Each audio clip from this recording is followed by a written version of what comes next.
Hello ladies and gentlemen, my name is TB Sky, and the comments on this video are going to be a lot of fun because today we're going to be discussing Kai'Sa, the Daughter of the Void, the newest champion to be revealed for League of Legends, coming soon to the public beta environment. Now, before we do, I would like to address a sort of elephant in the room that seems to kind of keep cropping up whenever I discuss issues of character design or art design or visual storytelling in popular pieces of media, and that is the question of commercial viability. And the thing I'd like to tell you about the question of commercial viability is that I don't care about the question of commercial viability. When I criticize a piece of art or a piece of design, I'm not really interested in whether a focus group thought it was cool. I'm not really interested in whether it appeals to a certain demographic. I'm not interested in how many sales it takes home. I'm not interested in whether it is financially successful. Those things are all interesting topics to talk about, I'm sure, but I'm not a marketing person. I'm not a PR person. I'm a character designer. I'm a cartoonist. I'm an illustrator. I'm an animator. I'm an artist. Those are the things I care about. Those are the things I'm trying to discuss. And in the purview of those discussions, whether something is commercially successful isn't really interesting, because things can be really bad, awful, cruddy design and be super successful, and things can be really great design and make no money at all whatsoever. A lot of modern art falls into that category. So those are very separate questions, and I'm not really interested in talking about commercial viability for any of the stuff that I discuss. So if you want to make that comment down below, you're free to do it, but I'm just going to delete it because it's not relevant to the discussion that I'm trying to have. So, having gotten that out of the way, let's talk about Kai'Sa. Now, her basic character concept goes back actually quite a long way. She is the daughter of Kassadin, one of the very old League of Legends champions, and indeed her existence, as it were, was revealed with some of the lore updates that Kassadin received, is the word I'm looking for, back in the day. She was part of his backstory. She was his daughter who was taken from him, and as far as I remember, she was thrown into the void by like an evil cult that wanted to sacrifice her. And one of the reasons why Kassadin became the Void Walker was because he went in there looking for her. He went in there trying to kill all the void creatures, find his daughter, save her, bring her back. And when he failed to do that, he instead made it his life's mission to defeat the void wherever it might crop up. At least that's as far as I remember it, because this was honestly a very long time ago. But now finally they seem to have delivered on the idea. So Kai'Sa here is Kassadin's daughter. She's someone who was taken from her home, her peaceful life, tossed into this hostile alien dimension full of creatures that want nothing more than to destroy her and consume her flesh. And in order to survive, she had to adapt. And the way that she found to adapt was to bond with a void creature, a symbiote of sorts that bonded to her skin and gave her all of the superpowers that you see on display in the splash art right here. It's kind of the same concept as with the Venom symbiote in the Spider-Man series, although we don't know whether there is a corruption element at play. That is to say, we know that she's bonded with the Void symbiote, we know it gives her powers, but we don't know whether it's trying to like take over her mind or make her evil or convert her to the Void or something like that. We don't really know whether that is part of what's going on with the character, because the full lore for the character has not yet been revealed. But we do know that the symbiote is what gives her her powers, and that she has spent years and years and years, a very long time in the void dimension, being hunted, fighting for her life, scrabbling for survival, just struggling desperately to make it through to the next day, if indeed the void even has days. And this is something that's on display in the splash art as well. As you can see, she is surrounded by void creatures. She's blasting one of them to bits over in the lower right corner. In the upper right, we see one jumping down, seeming to sort of be jumping at her to attack her. There are little scribbly spider-looking voidlings hanging around all around this weird tentacle void tunnel. And over here on the left, if you see in the shadows and the debris, that's a really mean looking Cho'Gath kind of guy who seems to be probably quite big and a major threat. So what the splash art is telling us is that this character is someone who is constantly under attack, constantly on the run, constantly scrabbling for survival, trying to save her own life from the entire environment in which she exists. So the question that has to be asked is this reflected in her character design? Like, does her character design reflect the reality of the character, the story of the character, this desperate, traumatized person who was tossed into this unfamiliar hell dimension and had to learn to survive really, really quickly while being hunted at all hours of the day by destructive, horrifying space monstrosities that want to kill her? Does she look like someone who is in a hostile environment all the time, on the edge of survival, barely making it through, or even being a complete badass and making it through easily? Does she look like she's someone who lives in a hostile, evil environment that wants to kill her? As you can probably tell, I'm being slightly rhetorical here, because my answer to that is no, not so much, really. She looks like she has an alien suit on, but like, besides showing that she has an alien suit on, the rest of her reality isn't really reflected in her character design. She's clean. All of her suit seems to be in pristine condition. She has no scars that we can see. She has long, flowing, very well cared for hair. She wears eyeliner, as far as like, she definitely, completely definitely wears both eyeliner and mascara. Her brows are on fleek. She seems to be wearing lip gloss of some kind, and I mean, she looks a little bit like Scarlett Johansson, I have to say. I think they might have taken some reference from Scarlett Johansson for this one, because she's a very handsome-looking woman, I have to say. So the problem might be obvious to you right away, is that it's only a very small part of her character concept that seems to be reflected in her character design. She doesn't look like someone who has lived a desperate life. She doesn't even look like someone who's lived a hard life. She looks like someone who's lived a life where she has had plenty of time to eat healthy and go to the gym. Where she's had makeup on hand and lip gloss and Instagram filters to make her look good and very well-developed, attractive body. The thing that's bothering me isn't that she's sexy. I genuinely don't care that much about that, but the thing that bothers me is that she's sexy for no reason. Like, I don't care if she's attractive. I care what being attractive says about the character. And in this case, being attractive, being sexy, having her tits out, having the cleavage, tells me nothing. It doesn't tell me anything about her life or her story, how she sees the world, how she interacts with other characters, how she thinks, what she's been through. None of that is communicated in the way that she looks. Now, maybe, the one scenario I can see is if they reveal the lore, and the base character concept is that she's making the Void suit keep her beautiful and making her look like a gorgeous supermodel lady as a way to stay in touch with her humanity. Maybe I could see that, sort of. But again, that's sort of a weird kind of circuitous logic to kind of go to keep her looking sexy. Because it's such a pointless decision, is the thing that's my problem with it. Because when I see her looking all sexy and attractive and nice and with the curvy body and the big booty and the nice thighs and stuff, all I can think is, right, but what if we had used all that real estate, all that space in the character design to instead tell the story about how hard her life has been, how desperate it has been, how aggressive and angry it might have made her, or how traumatized she might be. How does this world affect her? How does she think about her environment? What does she want to protect herself from? Like, for instance, what if she had a huge armor piece right on her chest, and in that armor piece there was like a huge scar, like a huge gash, as though a huge claw had slashed across it and left a deep mark? Then you would get battle damage. Then you would get physical evidence that this character has had to be fighting her entire life and that she has been in some desperate situations. What if a part of her suit was kind of torn and ripped to shreds, and it seemed to be kind of a permanent scar on the suit itself?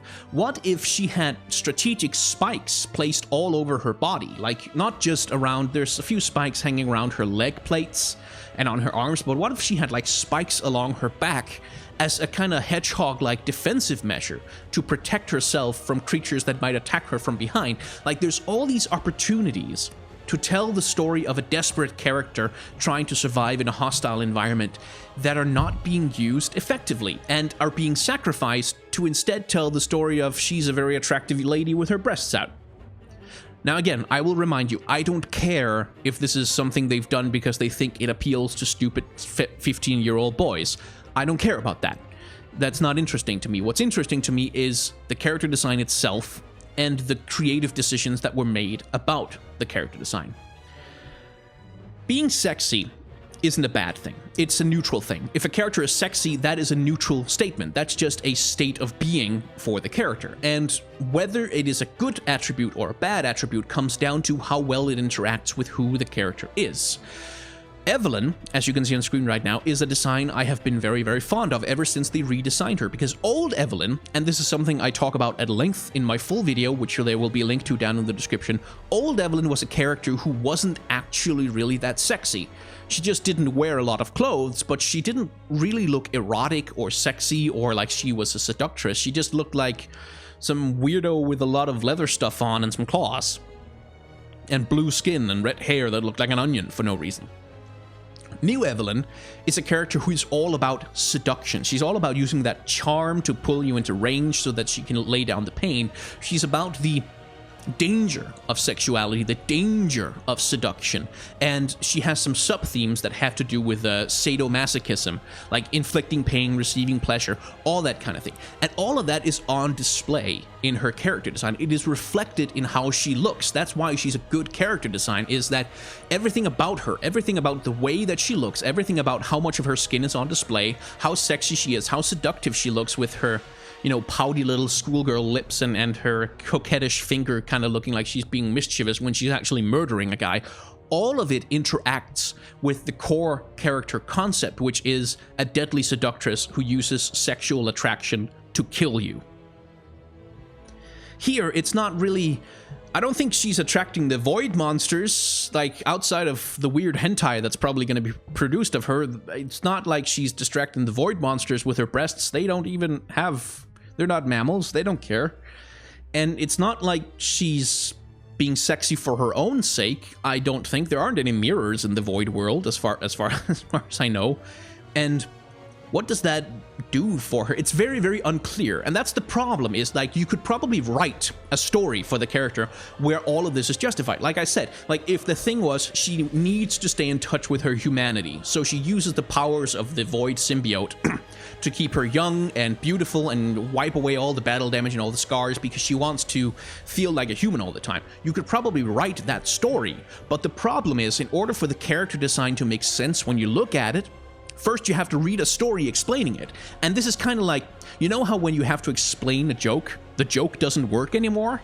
It's that. Like, if you have to laboriously write a side story and all kinds of justifications for why does this character look the way she does, even though it seems contradictory to her environment and her life story, no, there's a perfectly good reason. I have outlined it here in a 30-page document with annotations and footnotes. Like, if you have to explain a character design in overwhelming detail and with all kinds of side digressions in order to make it make sense, then it's not a very strong character design. So, that's a whole bunch of criticism. So instead of just bagging on it, let's talk about ways in which it might be better. One of the most obvious points of comparison between Kai'Sa and other characters in video games might be Kerrigan from I almost said Star Trek. StarCraft. That's a very different thing from StarCraft. Now, she is also a human woman who was put into an alien environment that changed how she looks and gave her superpowers. Like, on that level, they are a very similar character story, but in visuals, there are some few key differences going on. For one thing, Kerrigan is more obviously alien, and that's, of course, also because she is corrupted by her environment, whereas Kai'Sa seems to be more surviving in her environment. And Kerrigan is also a character design that is sexualized. Now, I don't think sexy Kerrigan is a particularly strong design. That's one of my hang-ups about StarCraft, is that they kind of use the sexy alien babe thing without thinking too hard about it, but there are some reasons in her narrative for why this is true.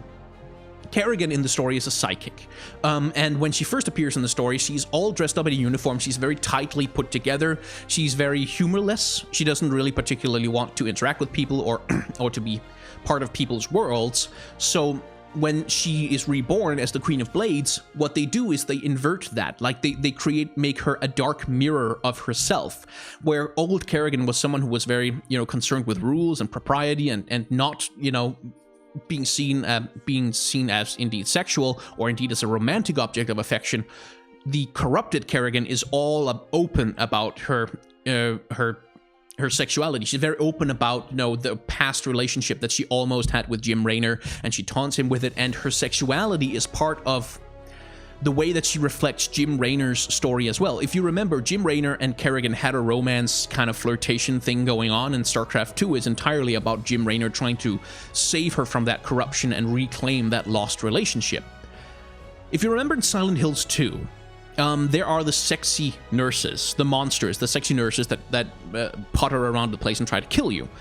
Now, they are sexy because they reflect James Sunderland's psychosis. Like, that's the whole point of Silent Hills 2, is that the city reflects the guilt and the self-hate and the psychosis of the protagonist character, James Sunderland. And the sexy nurses represent his repressed libido. They represent his repressed sexual desires.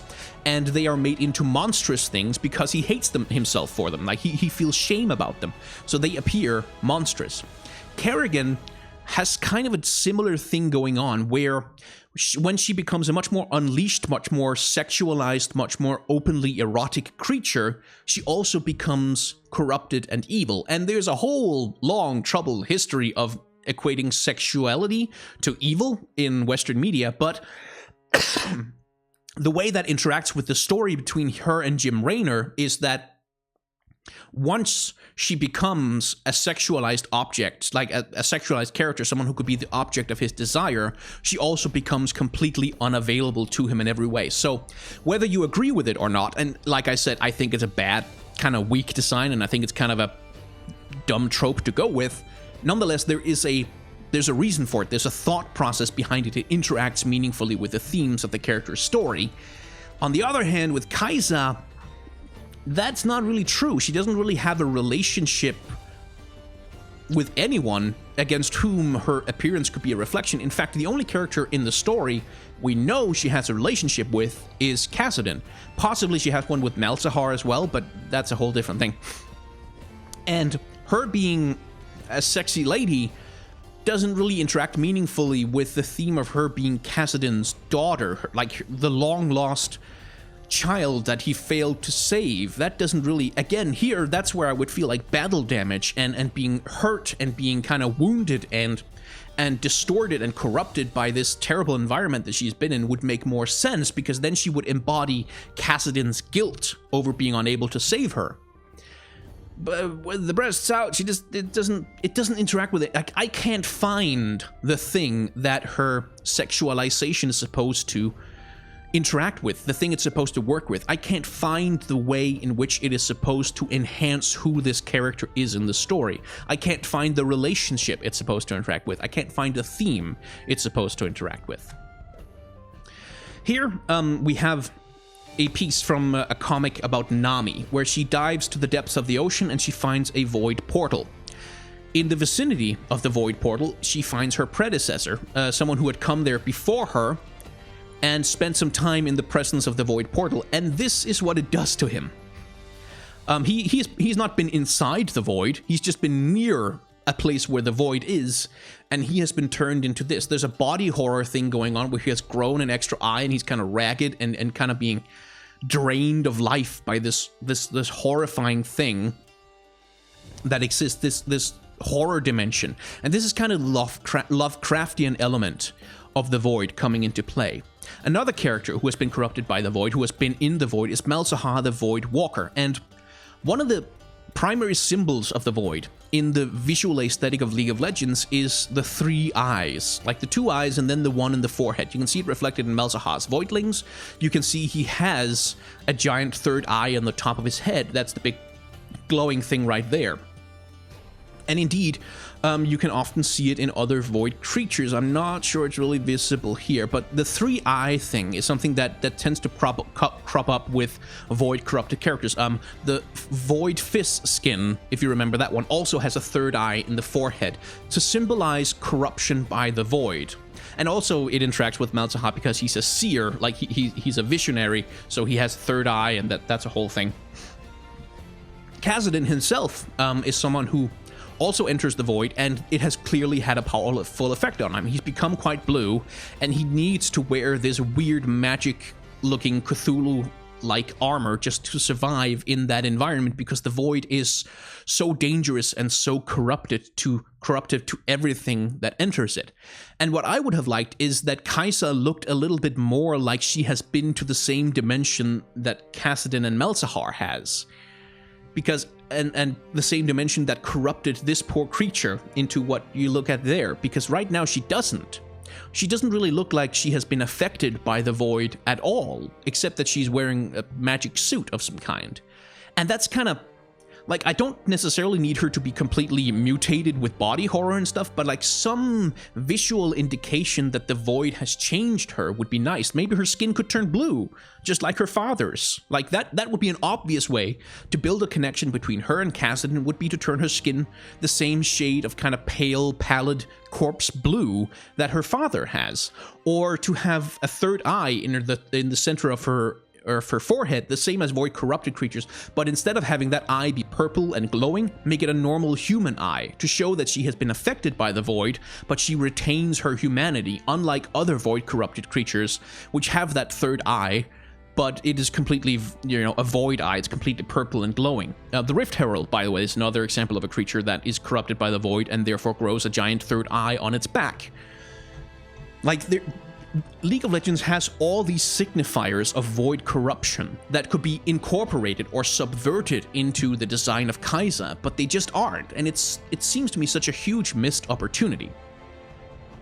Now, lastly, I have Anna's character design from Overwatch here, because I wanted to give you an example of what might a character look like if they were dressed for survival in a hostile environment. This is something that I think Overwatch has managed very, very well with the sniper look of Ana, is that she looks like someone who spends 50 hours lying on a sand dune and trekking through hostile territory to find her target, to hit her mark. And what she has is this huge baggy coat that hides the profile of her body, that conceals her inner weakness, like that conceals the exact profile of her body, that conceals her weak spots, that makes her more difficult to target, that makes it easier for her to blend into her environment. And again, that's the kind of thing that might have been nice to have with Kaisa. But no, it's a skin-tight suit. Now, there is a reason I can see why they chose the design for Kaisa that they did. It's a justification that has to do with game design more than visual design, and I will note I'm not a game designer. I have passing knowledge of the subject, but I'm primarily a character designer. Now, in a game like League of Legends, the characters are designed in a very utilitarian way. That is to say, if a character is weak and fragile and can be easily killed, they tend to be designed with relatively small bodies or thin bodies to showcase visually that, no, this character can be killed with a little bit of damage. They look fragile, therefore they are fragile. And as a counterpoint, characters who are very tanky and difficult to kill and difficult to destroy tend to be portrayed with very large bodies, with very strong bodies. Think of someone like Maokai or Ornn, or indeed Gragas. All of these tanky characters tend to be designed to look tanky as well, whereas weaker characters like Lux, like Syndra, they tend to be designed with much more slim, small profiles.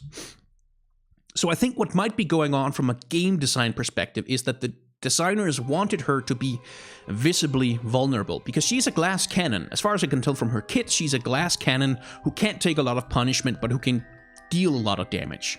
So I think what the game designers might have been pushing for is that she has a very lithe, very spindly, very thin design on most of her body, and then that she has some kind of visual representation of her threat. And that's where the big pauldrons come from. The big pauldrons are a sign that this character has a lot of power in her backpack, that she can unleash at a moment's notice, that she can do a lot of damage, that she is dangerous, but her relatively unarmored, unprotected body is a signal, visual signal to the player that if you can put damage back on her, if you can catch her out, you can kill her pretty easily. I think that might be part of the thing that was going on in terms of the problems they were trying to solve with the design, but unfortunately, if that is the case, then solving that game design problem has come at the cost of substantially weakening the base character design. And really, I'm very disappointed in Kaisa, really, as just as a character design. Like, she's fine.